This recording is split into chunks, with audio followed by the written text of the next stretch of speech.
So almost all of the characters in the world of Hunter x Hunter exist within a gray scale. Morally, you cannot say that every single character is like evil or every single character are good. Even our heroes of the story have some morally shady stuff that they do. But in this video, we're going to talk about my favorite villains in the world of Hunter x Hunter. Keep in mind here that the word villain does not necessarily mean that they are evil. No, is that at some point in the story they were the main antagonist, our main protagonist in that point of the story. So with that being said, let's talk about some Hunter x Hunter bad guys. Coming in number 10, we got Genthru. じゃあ始めようか。 Yes, some Greed Island love coming your way. The forgotten child of Hunter x Hunter, the most flown by arc that people do not speak about much. We are going to talk about the main villain of that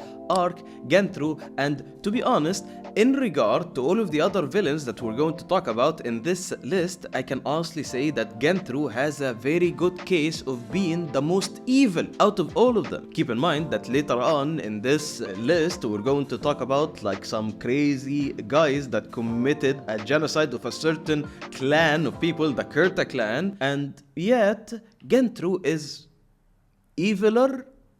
Why do I say that? Because a villain is a good villain as long as their motivation is dope, as long as you can understand where they're coming from. However, in the case of Genthru is just a bad guy that commits bad act. Literally, him and his squad is called the Bombers, and they go on terrorizing people in the Greed Island game, literally murdering them, and he seems to like enjoy it. He's like fine with it.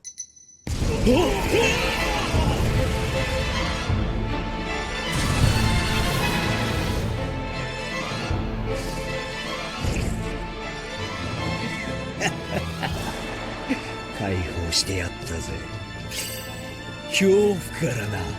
The character growth of Genthru, or his backstory, the lack of, does not justify his evilness, yet in contrast with Gon and Killua and Bisky, he does add a lot to them by being like a good goal for them to surpass and overcome and defeat them. That is why he is a good villain, because he makes our characters, our main characters, our protagonists seem good and have a good goal to go and get.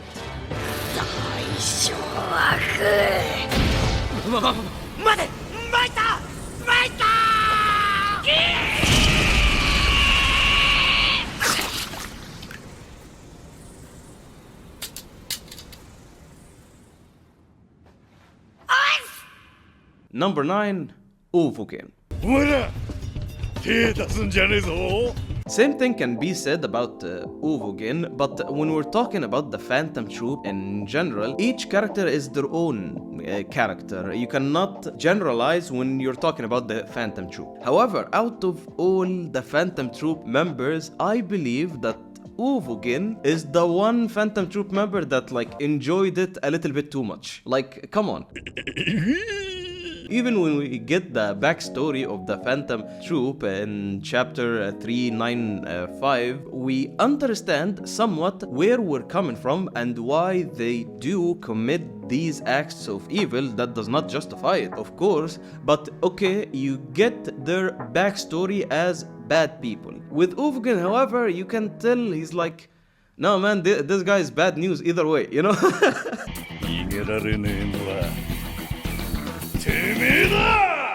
And it was very, very unexpected when you read the story for the first time that a big, loud character like Uvogin would be somewhat of a scapegoat for our hero, Kurapika. Like, he was the scale that Kurapika measured his powers on, because he's one of the most powerful members of the Phantom Troupe. Physically, he's the most intimidating and strongest, and he has a very, very strong Hatsu.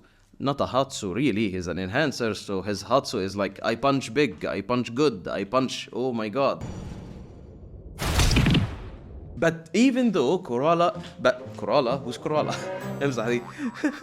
But even though Kurapika was able to defeat him, giving us one of the best fight scenes in Hunter x Hunter.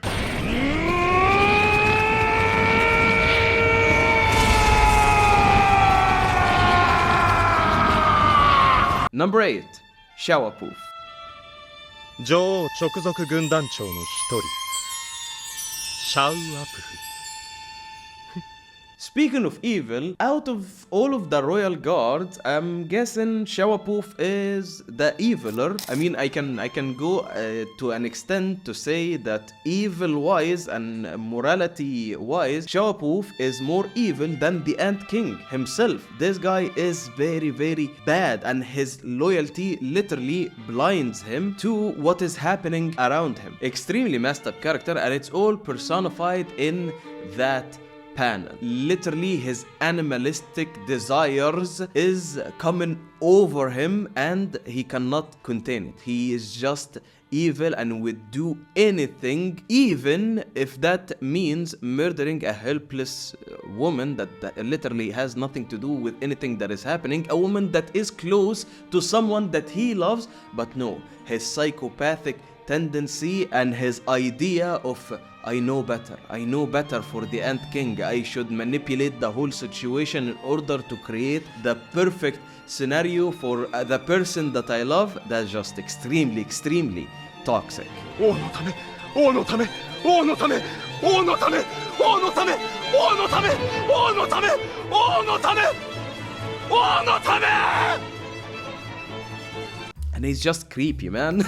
And he's just very, very creepy, man. I hate Shaiapouf, and he's a great villain. I mean, power-wise, he paralyzed Nov. Like, his aura was the aura that literally got Nov out of the fight. In terms of being a complex character, he is the character of that servant that will go to an extended length in order to please his king, even if that loyalty would sabotage what the king actually wants. No, he only wants to fulfill the version of events that he has in his head, and that is extremely, extremely bad news.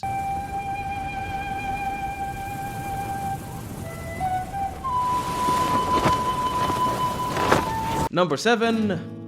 Hisoka. なるほどな。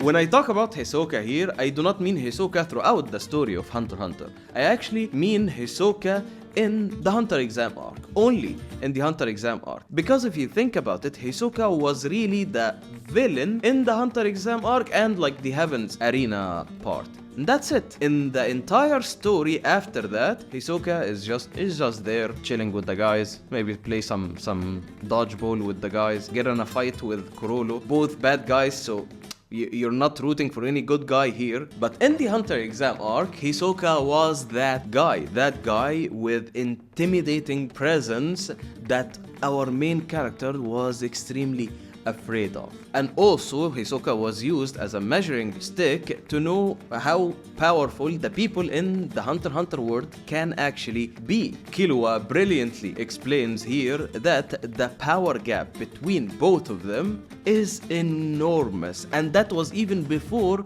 we learned about Nen. あいつのそばにいるとやばいぜ。匂いでわかる。 So who is Hisoka? Actually, Hisoka is a messed up clown that gets turned on for some reason when having a fight, when having a worthy opponent in front of him and having a good fight. That's why he is a morally corrupt character, because my dude, some people do not want to fight to the death. Like, what the hell is wrong with you? And also, like, how messed up it is for him to get very, very excited at the thought of the potential of the young opponent that he's in front of. Like, he's not excited because, oh my god, this kid is very powerful. No, he's excited because this kid can be very powerful in the future, and in the future, maybe he can punch me so hard that I will get even more excited. That is a bad guy, and you should run away from him. Seriously. そんな目で見つめないでよ。興奮しちゃうじゃないか。 However, a character that exists from day one in the show, but is indeed a very, very bad, messed up character, is Illumi. There's a lot of themes that are explored in the story of Hunter x Hunter, and one theme that is prevalent from the first arc, the Hunter exam arc, is the theme of family and how family can be very, very destructive. Of course, that is present in the character of Killua. Yes, you can argue that it's the whole idea of the story since day one is gone and his abusive father that abandoned him. But when you get more in depth in the story and you explore the story of Killua and his extremely toxic family, you get that glimpse. And who is the one character that really solidifies the meaning of having a bad relationship with your family is Illumi. Because it is good in real life for your family to set some expectations for you. At the end of the day, your family wants the best for you, right? However, what will happen if that expectation would go far beyond, and with it you'll get some tough love to the extreme and you get some manipulation, which Illumi is, then you get one of the most tragic characters in Hunter x Hunter, which is Killua, that is being manipulated from his oldest brother Illumi. Illumi is... I hate this character so much! 何度見ても面白い And I hate that he's a manipulator. You know, my affinity is manipulation, and I hate that he's a manipulator, and I hate that some things in his character trait I can understand from like a manipulator character. And this character traits exist in a lot of manipulator characters in the world of Hunter x Hunter, but it's just with Illumi, it goes so far that you see how destructive it is. Illumi is an emotionless character, does not care about anything in the world, does not care about his family, does not care about anything. He just wants to do business and keep the family business alive. And the one thing that will ensure that is for Killua to be powerful and to be submissive to him.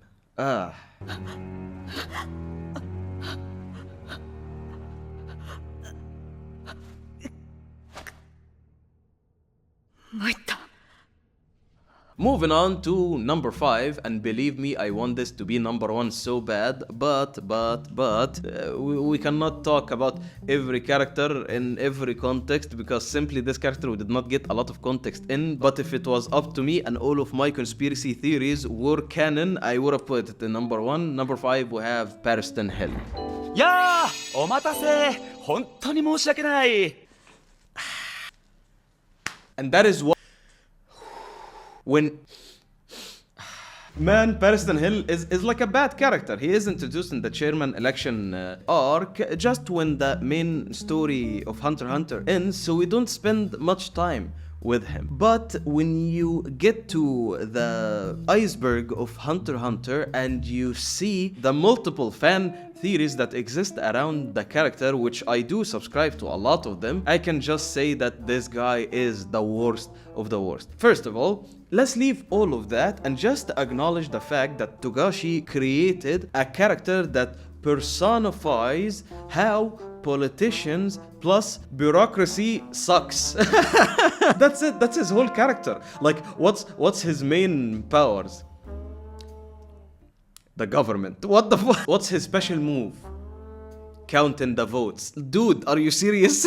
And you can just see it, like, politics wise, everything you hate about politics exists within this character. And when he talks, and by the way, that's enough for him to be like the worst character ever, but when you think about it, when characters speak about why Chairman Neteru needed Pariston to be by his side, Chairman Neteru is like, he is the guy. He is the Nen guy. He is the chairman of the Hunter Association. He is very, very powerful, yet he constantly wants to be challenged. He wants to be challenged so much that he did not think about it twice and went to fight the strongest organism, the peak of evolution that ever crossed Earth. No problem with that. This is the guy that we're talking about. And this guy said that Pariston would challenge him and make his life hell every day. That's enough for you. And yeah, he is also like the main guy that brought the Chimera ants to Earth. And yeah, he might be the one that instigated the Kurta clan massacre, but that's just a conspiracy theory. If you want to know more about Pariston Hill and why I think he is like the most evil character in all of Hunter x Hunter,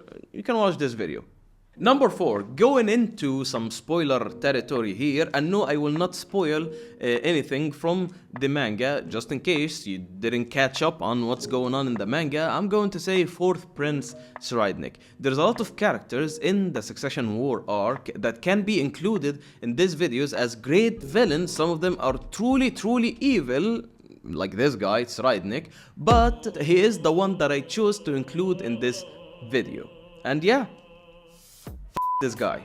He is just evil. He's evil personified. He objectifies women. He kills for fun. The amount of evil things that he actually wants, you cannot truly comprehend on why he is that evil, but I guess that's what you get from a corrupt empire that literally uses the children of the king to fuel their power and make them kill each other, and Tserriednich has no problem with that.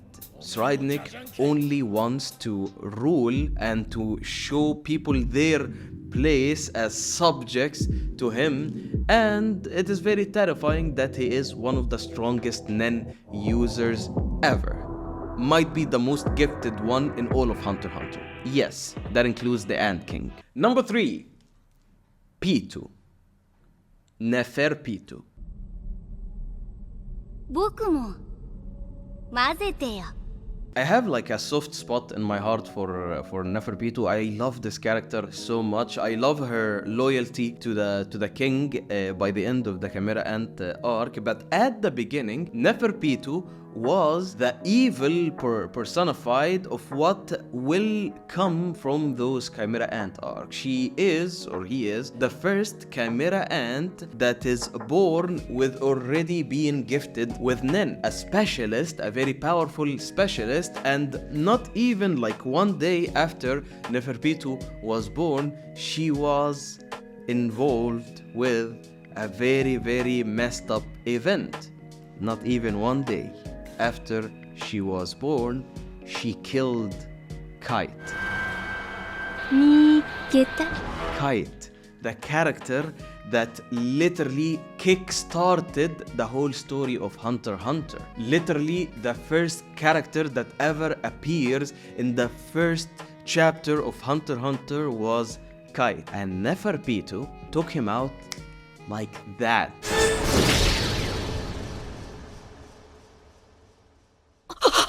Ruthless, complete and utter evil. But once again, with that word, evil, you cannot like throw it around with a character like Neferpitou, you know, because later on when you hear the king justify the evilness, it's just the tree of evolution, or like the stairs of evolution. Pitou, in the world of Hunter x Hunter, is a higher form of being, I guess you can say that. So to Neferpitou, it is completely fine to kill a lesser being like a human. In fact, she was enjoying it because that human that she happened to kill was able to use Nen. She was having fun, but to us it hits so hard because we know that this is Kite. This is Kite. You don't do that to Kite, man.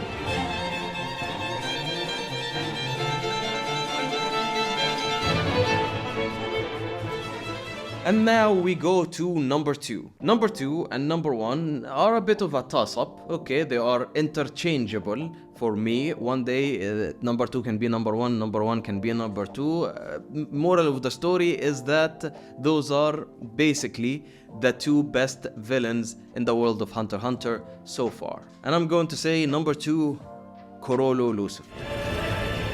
喪服の楽団が奏でる旋律で下月は高く穏やかに運ばれていく。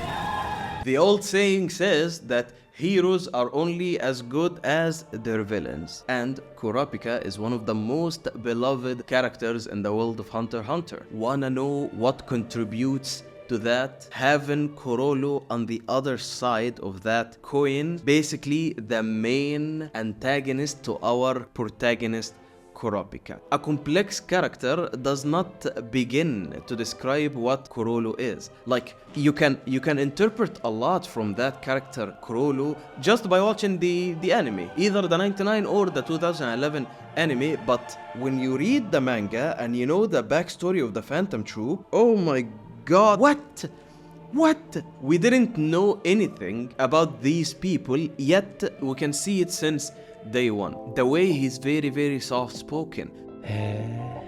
The way he fights actually contributes a lot to his character, to his build, to his presence, and also the messed up feeling that you get when you see him acting completely normal. Like he's on a date with a girl, talking normally. In other setting, like if you watch this scene on its own without knowing who Chrollo is, you just say it's like, ah, that's a pretty boy enemy protagonist. What this show is about. But in fact, this is one of the most fearsome killers in the world of Hunter x Hunter. The person responsible for the massacre of the Kurta clan. The leader of the most vicious gang in the world of Hunter x Hunter, the Phantom Troupe. All of the Phantom Troupe, we understand how powerful they are. They all answer to him and him alone. And the most cursed character in Hunter x Hunter. My favorite scene of Chrollo is that scene when Gon simply asked him, なぜ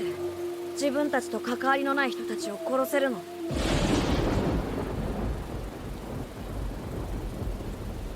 動機の言語化か。あまり好きじゃないしな。しかし案外、いや、やはりと言うべきか。自分をつかむ鍵はそこにあるか。 Now moving on to number one, and of course it's obvious who is the number one pick here. But before we go to number one, I have to give an honorable mention for one Mr. Gyro. 別に死んだら死んだで構わねえよ。だとよ。 More information needed, please. But of course, you know, sooner or later, Gyro will have a big role in the story. He is the personification of evil himself. Some suggested that maybe Gyro was the soul that got transferred and then became the Ant King, but no, this is not confirmed. Gyro, when he was transformed into a Chimera Ant, he just became himself again. So nothing happened. So anyway, my number one, of course, Meruem, the Ant King. Before the fight of Chairman Netero, he was a villain and complete evil. The more the story went on, the evil meter started to go down bit by bit, but he was still the main villain of the story. Until you can arguably say that at the end of the Chimera Ant arc, there was like a complete switch around where the villains became somewhat the heroes and the heroes became somewhat the villains, but you know, that's a story for another day. However, he is the Ant King, he is the most powerful one. Take every single thing that I said about royal guards and just apply it to the Ant King. He is the pinnacle of evolution, and he simply sees it that it is his right to rule, because by the rules of this world, the most powerful being is the being that should be in charge, and obviously the Ant King is that being. And to him, killing a human is akin to just like heating up some dinner, you know, you're having some beef or some steak. It's the same thing for him. He doesn't think about it twice, because would you really ask a pig as it begs for life? お前ら豚や牛の命乞いに耳を貸したことがあるか? But you know, that's what we love about Hunter x Hunter, because one day this guy that was the main villain, we hated him so much, and by the end of the arc we're crying because he died. None of this makes sense. And yeah, my friend, that was my list for the top 10 villains in the world of Hunter x Hunter. Let me know in the comments who were your favorite villains, and please let's judge on that scale and differentiate between a villain that was a villain in one point of the story and a villain who is also evil throughout the story. Let me know in the comments what you think. Thank you so much for watching. Make sure you subscribe to the Hunter Society. We upload new videos here, almost 2 to 3 videos a week. More Hunter x Hunter content to enjoy until the next chapter drops, so make sure you subscribe and turn on all notification, and have a good day.